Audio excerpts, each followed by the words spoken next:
Hi, everyone, and welcome to Rural Roots, A Road Less Traveled, a podcast by North Country Healthcare. We're your hosts. I'm Gavin Cook. And I'm Rand Anderson, and we're so glad you're here. Gavin, we have Danielle Roy with us today. Danielle, thank you for joining us this morning. Thank you for having me. Yeah, absolutely. So, why don't you start by introducing yourself and telling us a little about your journey to clinical supervisor and what your role looks like today? I can do that. So, my name is Danielle Roy. I am currently the clinical supervisor of Cardiopulmonary Services at AVH, which is the affiliate located in Berlin, New Hampshire. I started working at AVH, it'll be 19 years the end of October. Wow. I actually began in the pharmacy. I was working at a Rite Aid, and the hospital was hiring, so I came up to here. I worked there for about, I'd say, it was about 6 years. And at the time, our sleep lab was affiliated with Dartmouth, but they were beginning to branch out into their own sleep lab. So they were looking for a sleep tech, and I didn't really know much about sleep medicine, sleep techs, what that was all about. So I did some research and I was like, oh, this sounds interesting. So I applied, did not get the job. They were hiring another one. I applied, it did not get the job. And then third time came around and I was like, this is it. This is mine. I know it. I know this one's for me.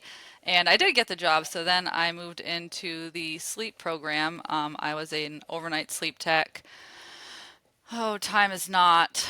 I don't know. For a few years, I did the overnight shift, and then our day tech was leaving. They were looking for a day tech, kind of lead tech role. I transitioned into that, and from there, I applied to become our supervisor of cardiopulmonary.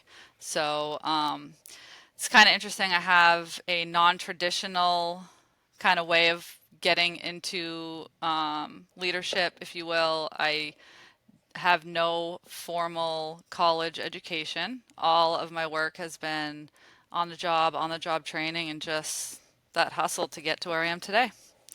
My role, I oversee the diagnostic testing side of things. So, our cardiac testing, stress testing, echoes, EKGs, our sleep lab, overnight attended studies, home sleep studies, EEGs for neurology, respiratory therapy falls under me as well. So, yeah, Wow. that's how I got here. Well, and Yeah, with oh, go ahead, Ren. Go ahead. That's okay. I was just going to say, I think it's just such a lovely thing to remind us that healthcare careers don't have to start as a doctor. They don't have to start with your nursing degree. There's so many ways to enter into a healthcare career. For sure. Absolutely. And with such a background, can you break down what your day-to-day looks like? I know you mentioned a few different departments you kind of traverse, but what's a typical day if there is one for you? I don't think there is one, but basically for my staff, I have a cardiopulmonary tech who she does most of the cardiac testing. She does those EEGs I spoke of. She handles a lot of our software programs, like the the software package we use to put all our cardiac testing in is called Epiphany. She kind of handles that. So my role for her is making sure her schedule lines up, making sure there's no errors, making sure there's no duplicate patients. I'm in all those kind of modality programs a lot, making sure, oh, this one didn't get read, sending that down to her. Of course, things come up all over the place. Respiratory is a lot of inpatient as well as the outpatient aspect. So, if there's something going on the floor, I might be involved with that. Sleep, they kind of do their thing. If I'm being honest, it's overnight, so I hope to talk to our overnight tech in the mornings if we catch each other. They're only operating 3 days a week, so that's kind of my least busyness, if you will. The patient's already gone by the time I get here, so yeah, make schedules. I also can perform all of our testing except for echocardiograms. So if we have a call out or again, a double booking, something like that nature, I can just hop in and do a test. If the ER needs something, I can run down if everyone else is busy. So that's kind of a nice, and PFTs, I can't do PFTs either, but everything else I can do. I still, every now and then, will fill in overnight in the sleep lab, which is it's kind of nice. It breaks it up. It's something different, and I get that patient contact that I don't really have anymore. Perfect. And I heard you use a couple acronyms there. So can you just say what an EEG is and what a PFT is A for me? PFT is a pulmonary function test. An EEG is thank you for putting me on the spot with that one. It's electroencephalogram. It's the neurology test where we see if you're having seizures. Patients come in if they're experiencing headaches, if they had some head trauma. Dementia patients would come in for that as well.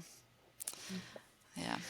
Well, and you have a pretty big project that you're pretty excited about, your ambulatory EEG project. Can you Yes. talk a little bit about what that is and why does it matter to both our patients and our staff? I sure can. Yeah. So our current EEGs are done in the office, well, in the clinic rather. Um, they are a quick 30 to 40-minute test. It actually takes longer to set the patient up than to do the test itself. Um, so we really are not capturing as much as we could be or we would want to be. So with our new service, ambulatory EEGs, we can monitor patients for up to 72 hours in their homes. So basically, they'll come in, they'll get set up with all the wires, and then they will go home for 3 days, bring us back the equipment, and we'll be able to get a much better grasp of what's going on. That's going to be huge for the providers, of course, because they'll have a lot more information to go off of. And patients as well, I think that anytime you can test in your own home is more comfortable than being in the hospital setting. And it just allows better patient care. You know, like I said, that 30, 40 minutes trying to catch a seizure during that time is not, it's likely not going to happen. Yes, we might see some spikes, we might see some slow waves, but to get a better picture of what they're experiencing, this is going to really be huge. And is that going to be available all across North Country Healthcare, or where can patients and staff make that referral to? They will have to be done at AVH for now. Yeah, Awesome. hopefully in the future, as we start to standardize care everywhere, we'll be able to get some techs at the other locations to do it as well. But for now, patients will have to come to AVH. We also currently only have a couple of units, so you know, with scheduling, we'll have to just keep it all here for now. Fair enough. That's wonderful. And with that kind of the collaboration piece, can you speak a little bit about how your teams do collaborate and work together in different capacities and what that looks like on a day-to-day basis for them? Yeah, for sure. So my team, especially, one of the big things that we pride ourselves on is that just because someone is a respiratory therapist or just because our cardiac tech is our card tech, they all know how to do all of the things. So we can move people around if we have to. Everyone's always willing to help people out. In addition to that, too, our card tech right now is currently doing an EEG on an inpatient. So, you know, they work with other departments as well to coordinate the care of our patients, whether they're inpatient, outpatient. They're all so flexible. So we really work hard to make sure there's always someone that can perform a test that is needed for a patient. Yeah. Well, what are some of the biggest challenges and rewards of working in cardiopulmonary, sleep, respiratory, neurology, cardiology? I know it all kind of comes into play with what you do. Yeah, I mean, I think that we face a lot of the same challenges that everyone faces, especially right now. Staffing, our team is great. They do fill in for each other, but it would be nice to have a few more great staff members, especially in respiratory. That remains one of our biggest challenges. I think a challenge too for us, especially we spoke about the EEG only being at AVH. Some of our cardiac testing patients have to come here as well. And though it's not a challenge for us as staff per se, you know, it's harder on some of our patients who are up in Colbert, Canaan, Pittsburgh, or anywhere in the other direction as well to travel. Some patients just do not have the access to travel to get here. I think that's a huge um, challenge for them to get. Sure. Yeah. I can't find my words right now, but that's one of the challenges that our patients face. It's not so much for us, but for them. Yeah, and I think we recently are finished our community health needs assessment, and the transportation came up over and over again as a Yeah, barrier to care for our patients. So I appreciate that you brought it up, because I think that we need to talk about it more, and we need to talk about solutions too across absolutely. Coas and Grafton counties. I speak on the patients from up north, but even in Berlin, I mean, there's been numerous times where I have brought a patient home, picked up a patient, facilitated getting them here. So yeah, it's a huge barrier in our communities and surrounding for sure. Wow. Talk about Well, commitment, huh? yeah. Yeah. Right, right. Well, looking ahead a little bit, is there a project? I know we mentioned your current project, but is there a project in the pipeline that excites you, or anything in the future that excites you, near or a little bit farther down the road, even? Yeah, I mean, I'm really excited that the affiliates are working towards that standardization across departments, specifically with us. There's a sleep lab in Lancaster now, getting those kind of more standardized. We're hoping to, at one point, maybe have us under the same umbrella, if you will. Just aligning all these services and being able to offer the same services at each affiliate. I understand there's some that will take more time, but just having the same equipment, the same way of doing things, that's really exciting. Being able to share staff across affiliates if we could, if we need to, that would be a lot easier if we're all using the same echo machine or, the same sleep equipment. So that's really exciting. Yeah, that the one team, one mission. It sounds One like you're team, one speaking mission. to. Yeah. And besides, I'm sure that you have absolutely fabulous sleep at all times, and you've got excellent dream patterns. But what's Yeah. something, what's something about your work that most people outside your field might be surprised to learn? Oh, my. That's a really tough question. Um, what's something outside? I mean, you mentioned sleep, but sleep in itself is something that people are still, it's new to a lot of people. Every time we get an applicant for a sleep tech, they come in and they think, oh my gosh, this is so easy. I'm going to be off all day. I just come here and watch patients sleep. Perfect. Well, no, it's a lot more. It's a lot more than that. A patient's coming in, you're responsible for you're monitoring their heartbeat, you're monitoring their oxygen levels, their breathing patterns. We know when a patient is awake, asleep, dreaming, you know. So that one always surprises people when they come in and do job shadowing before they take on the role. Wow. um, and I think too that a lot of the roles that fall under me don't require that same kind of formal education.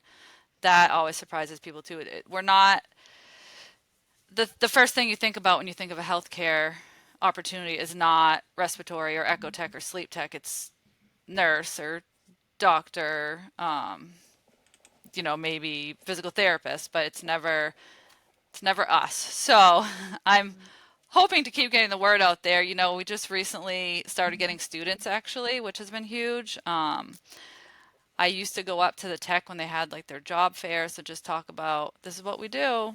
This is what you need to be able to do it. Come join us, come job shadow, come see what it's all about.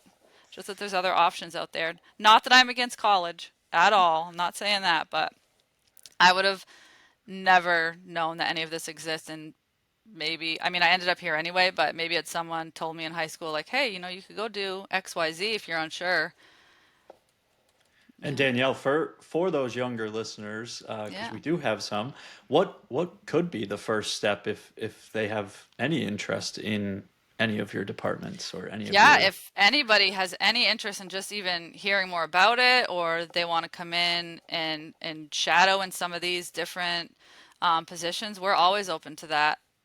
We we love visitors. Come on in. You have to sign a form, but it's really easy. Just reach out to me and I can set it up. Awesome. Perfect.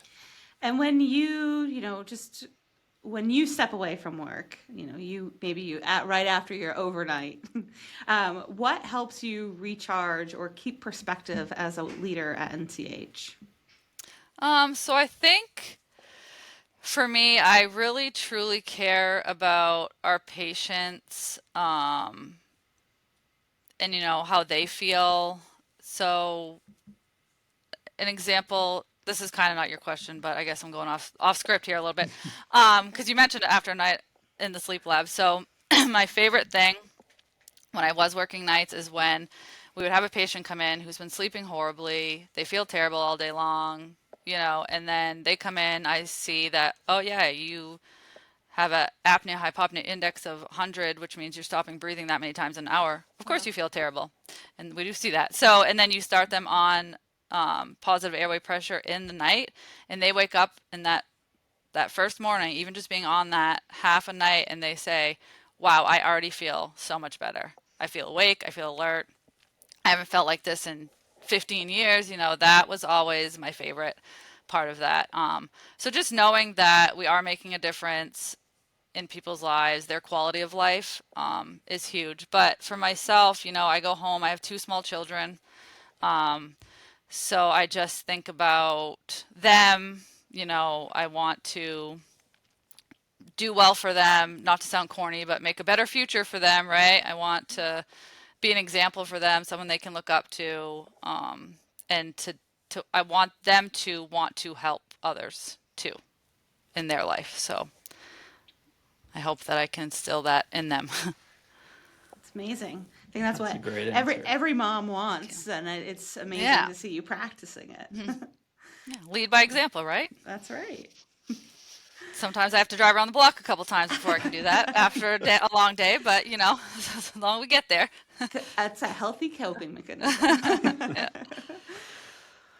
Well, Well, wonderful. Well, Danielle, you kind of just answered my signature question a little bit, but I'm still going to ask it just to see if we get a little bit of a different response. But I have this question I end every podcast with, which is, what makes you tick? What keeps you coming back every day? Even those tough days, getting through those tough days. What really makes you go every day? Yeah, so definitely the patients, but I believe that taking care of our staff yields taking care of our patients. So I really try to be a leader for my staff. I always want them to feel like they can come to me. I always want to be available to them, an asset to help them grow, to help them not burn out, really just be someone that provides them a positive work experience. And Wonderful. I care about them as people as well. So, we're all family here. And yeah, so I think that my staff keeps me coming back, honestly, and the great care that they provide our patients as well. That's great. And I know I can speak firsthand. I'm on a committee with you, the One Team, One Mission committee, and you're one of our team leads. And yeah, you speak that every time we meet. You're very much staff first and always thinking about not only your own team members, but other staff members throughout the building, which I think says a lot about you as a leader. So we appreciate you. Thank you. I appreciate you guys. wonderful. Well, as we wrap up, anything else that you want to tell our listeners, either about starting in sleep medicine or working at North Country Healthcare or anything at all? I mean, I think that I just want everyone to know that there is something out there for everyone. There's opportunity all over the place, specifically here at North Country Healthcare. Um, and come check it out, join the team. It's fun here. Awesome. All right. Well, thank you so much, Danielle. You're welcome. Thank you guys for having me. Yeah. Well, Gavin, another great interview with Danielle. I think we both earned a nap in honor of her sleep medicine background. Absolutely. I know. I have always been curious about sleep. Like, obviously I post positions and I see it come up and I'm like, what does that position actually do? So it's Yeah. nice to hear the background on some of these roles that you'd never really know about. It's so interesting to me. Yeah. Oh, and what a cool role to to get started with healthcare. Right. That's what I want to make sure that we tell our different high school programs and our community college about. And just this is a good entry point if you're interested in healthcare. Certainly, and I think she hit the nail right on the head. There is something out there for everybody. Yeah. Even in healthcare, there's something out there, and it speaks volumes. And like I said, during the conversation, she's on a couple committees, and she preaches what she says every day. She's living proof of kind of anybody can do anything. I think it's incredible. I have nothing but good things to say about Danielle. So Danielle's wonderful. yeah. Well, next up, we have the long-awaited interview with Wayne Couture. So, very excited about that. We've teased him before, and then kept him away from our doting fans because we had a scheduling snafu. So we're excited to welcome Wayne to talk about radiology next time. Right. And this is another one. I'm very excited for this because I think I've said this before. If I could have done anything else in healthcare, it would have been something in radiology. Oh So man. I know I have questions that I'm excited to ask and get some answers for. Just that curious side of me. So very much looking forward to Wayne joining us. We'll have to tell Tanya to watch out that you're moving to radiology after Wayne's visit. Oh, well. that'd be good. Well, then, until then, I'm Ren. And I'm Gavin, and this is Rural Roots, a road less traveled.